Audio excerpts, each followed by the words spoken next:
مولا حسین کے نانا نے تیرا ہاتھ پکڑ کے کہا او یزیدی،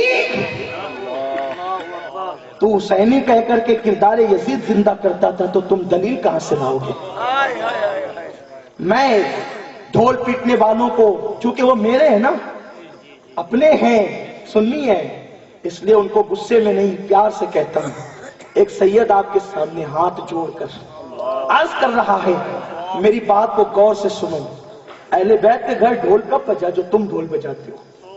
جن کی شادیوں میں ڈھول نہیں بجے ان کی شہادت پر ڈھول کب بجے گا؟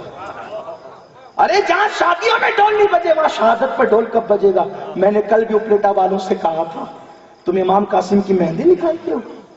تمہاری عورتیں مہندی کے نام پر بے پردہ میک اپ کر کے نکلتی ہے۔ سیدہ فاطمہ کی ان سیدانیوں کے دل پر کیا گزرتی ہوگی؟ کربلا والے مر کر مٹی میں نہیں مل گئے، وہ ہمیں دیکھ رہے ہیں، جب چاہیں دیکھنا چاہیں دیکھ سکتے ہیں۔ قاسم کی مہندی، شرم کرو شرم کرو۔ کربلا میں شادیاں ہو رہی تھی، کس ظالم نے کہا کربلا میں شادیاں ہو رہی تھی؟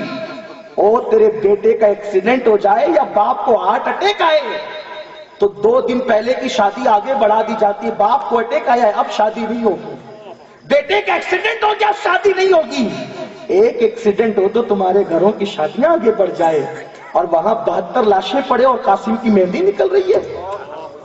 علی اصغر کی پیاس بجھانے کے لیے پانی نہ ملا، قاسم کی مہندی کلانے کے لیے پانی آ گیا۔ ڈھول کب بج رہے تھے؟ کون ڈھول بجا رہا تھا؟